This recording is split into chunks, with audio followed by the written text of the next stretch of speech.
Prazer em tê-lo aqui conosco. Nós tivemos dois lances muito emblemáticos no nosso futebol, no Campeonato Alagoano, que nós tivemos uma boa arbitragem, esses lances polêmicos, não é? Até o jogo contra o Aliança, pode soltar aí, Antônio? Aliança aí, CRB, jogo válido pela semifinal do Campeonato Alagoano. O Aliança tinha perdido o primeiro jogo por 1-0 lá no campo da UFAL, precisava reverter a vantagem que o CRB já tinha e ampliou essa vantagem no jogo da volta, no estádio Rei Pelé, conseguiu a abertura do placar logo no início, e aí no final do primeiro tempo, teve esse lance aí, que foi marcado pênalti, né? Esse eu acho que era o Calisson, né? O jogador do CRB, meio que foi atropelado ali pelo jogador do Aliança. Pode soltar o complemento da imagem, porque naquela ocasião, ali, eu estava até fazendo jogo pela emissora de rádio, os jogadores do CRB naquela oportunidade nem pediram pênalti. E o Chicão marcou pênalti, a comissão estadual de arbitragem, a galera, o observador, a partida que era o George Alves Feitosa, que inclusive é membro da comissão, entendeu, e foi decisão unânime, eu vi a entrevista do George, dizendo que todos ali concordaram que não houve pênalti, e o Chicão recebeu uma punição de 30 dias de suspensão. Qual o entendimento daquela jogada? Eu vi até fotografia da imagem congelada, a impressão é que o zagueiro realmente atropelou, outros entendem que foi falta de ataque do jogador do CRB. Qual a explicação para aquele lance, Flávio? Olha, na verdade houve um equívoco, né, por parte do árbitro da partida, o Francisco Carlos, né? Não há nenhuma falta, né, no lance. O jogador do Aliança, né, ele pula exatamente para cabecear a bola, ele não pula sobre o corpo do jogador do CRB, ele vai em direção à bola e ele atinge a bola, faz o cabeceio da bola normal, na sequência há um choque com o jogador do CRB, um choque natural. Então, na minha opinião, não houve nem falta nem do defensor, nem do atacante, tá? Ou seja, é um lance normal. Chicão, infelizmente, cometeu um equívoco e foi afastado pela comissão de arbitragem. Você, naturalmente, na sua carreira, você já se deparou com situações semelhantes. E, naturalmente, o árbitro vai para o jogo, ele não vai com a intenção de errar. Essas situações acontecem. Isso muito se dá porque é posicionamento errado, de repente o árbitro estava encoberto ali no lance. Qual a explicação mais lógica que se dá para uma situação como essa, hein, Flávio? Olha, é exatamente isso que você está colocando, né? Esse tipo de lance, né? A gente não vê na imagem, a gente não vê a posição do árbitro, né? Mas, de repente, o árbitro estava mal posicionado ou coberto por algum jogador à sua frente e acabou vendo uma outra situação, né? De repente, ele vê só o momento que o jogador se choca, né? Ele não vê que, inicialmente, o jogador consegue fazer o cabeceio, tirar a bola, né? E aí há o contato. Então, provavelmente, ou o Chicão estava encoberto por algum jogador, ou ele não viu, ou mal posicionado, e acabou levando ele a cometer esse equívoco. Ô Flávio, neste caso o VAR ajudaria? E a gente até identifica no Brasil que, por exemplo, os lances demoram muito para ser resolvidos. No exterior é rapidinho, no instante se resolve, mas aqui você acha que ajudaria e que está faltando também mais agilidade nessa resolução? Você fez uma boa colocação, né? Lá fora a gente vê que o uso do VAR é mais rápido, né, do que aqui no Brasil. Na verdade, desde o ano passado, o ano retrasado, que vem se aplicando o VAR no Brasil, é feito muito treinamento, né? Mas realmente concordo com você, é uma demora muito grande, isso acaba atrapalhando a partida, tá? Mas esse lance, sim, poderia ser o árbitro ser chamado pelo VAR para que visse a jogada em câmera lenta, para ele tomar uma decisão se realmente houve falta ou não. Como a imagem é clara, a gente observa, não há nenhuma falta, então o árbitro se equivocou. Ainda em cima desse lance, aí está colocando aí que se o VAR tivesse, poderia ter chamado e tal. Foi já próximo ali da linha da grande área, do lado direito, no comando de ataque.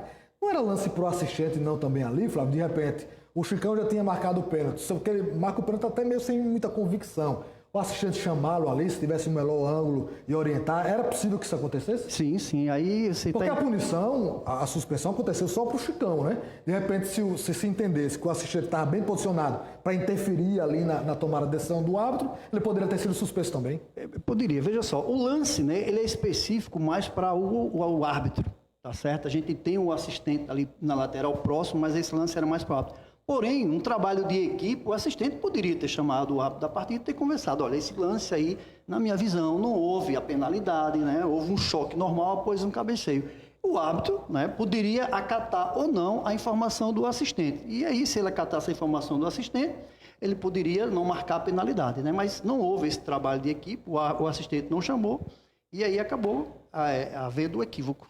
Vamos ao segundo lance, que foi agora na decisão do sábado, o primeiro jogo da final, pode colocar a imagem, o CRB, no comando do ataque, o lançamento foi feito buscando o Diego Torres, que não vinha com a bola dominada, mas recebeu um trancão ali do Lucas Dias, zagueiro do CSA, a falta foi marcada, o jogador tomou cartão amarelo. E aí, os entendedores da bola, o torcedor do senso comum, entendeu? Segunda regra é o último homem, porque você tira o goleiro, né? O último homem, falta, é cartão vermelho. O árbitro da partida, o Rafael Carlos Salgueiro, acertou, ele só deu cartão amarelo ali, marcou a falta e deu cartão amarelo. Era passível para cartão vermelho? O árbitro acertou? Qual é a análise aí? Vamos lá, é um lance difícil, tá certo, mas o Rafael Carlos, ele foi perfeito na sua interpretação. Ele acertou sim, tá? Há uma falta, tá? Há uma falta, você bem que colocou. A gente ouviu muito falar que era o último homem, na verdade não era o último homem. O goleiro é o último defensor, então seria o goleiro o último defensor. Mas por si só, o último homem cometendo uma falta, o último defensor cometendo uma falta, por si só, não há a aplicação do vermelho. Isso tem que ter umas variantes dentro do campo de jogo. Nesse lance aí, a gente poderia ter um ataque promissor. Mas para que a gente tenha um ataque promissor, a gente tem que ter algumas condições que iria caracterizar o ataque promissor, e aí seria o cartão vermelho. Por exemplo, a gente tem que observar, se o jogador atacante, ele tem o domínio da bola. Se a gente observar na jogada, ele não tem o domínio da bola. Né? Você pode dizer, não, mas ele não tem o domínio da bola, mas ele parte em direção à bola. Mas será que, nesse momento que ele parte em direção à bola, ele conseguiria ter esse domínio? A gente observa na jogada também que o goleiro do CSA já está próximo à entrada da área e chega na bola. Então, o lance, né, ele tem algumas condicionantes que seria para cartão vermelho. A gente teria que avaliar a distância da meta, o domínio da bola pelo jogador, o número de jogadores que estão envolvidos na defesa. Tá? Então, tem algumas condicionantes. Essa questão de último homem é relativo, né? Se o Diego Torres tivesse dominado, livre de marcação, frente a frente com o goleiro, e os zagueiros chegassem e interceptassem, aí seria. Aí exatamente, porque ele estaria primeiro com o domínio da bola, né? Ele estaria com o domínio da bola, ele teria uma posição clara para fazer o gol, estaria de frente para o gol, aí seria uma outra situação. Mas você foi bem, essa condição de ser o último homem, né, é relativo. Necessariamente o fato de ser o último homem não quer dizer que seja cartão vermelho. Então, existem algumas condicionantes que levam. Esse tipo de lance ele é muito trabalhado, tanto pela comissão estadual quanto pela CBF, porque isso acontece muito no campo de jogo. Então, outra coisa importante destacar é a firmeza do árbitro. O árbitro mostrou que estava preparado, porque a partir do momento que ele marca a falta, bem posicionado, ele marca a falta e automaticamente ele vai com a mão no bolso para aplicar o cartão amarelo. Então, o árbitro foi muito bem, um lance de interpretação difícil, tá? Mas até foi colocado, um lance polêmico. Não é polêmico, porque esse lance é previsto na regra do jogo e ele é bastante treinado pelos árbitros, tanto local quanto os árbitros da CBF. Está explicado, Thalina? Tá, sim. Eu tinha uma outra pergunta, mas o tempo não vai dar, a gente tem que ir embora. Fica para uma outra oportunidade. Flávio, obrigado pela entrevista. Só aí, quem entende, tá? Quem entende. Aí o azul não fica nem falta, foi falta. Agora era para amarelo. Valeu, meu irmão. Valeu, muito obrigada, viu, Flávio? De arbitragem eu nem medo de falar, viu? Tá explicado quem entende. Amanhã nós teremos um outro entrevistado aqui. Eu não vou nem dizer, que às vezes essas entrevistas mais polêmicas, mas o outro acaba farrapando. Então, se confirmar amanhã, teremos um programa muito quente amanhã, viu? Não perde, hein? 1 hora depois do Lauro Lima e o Plantão Alagoas.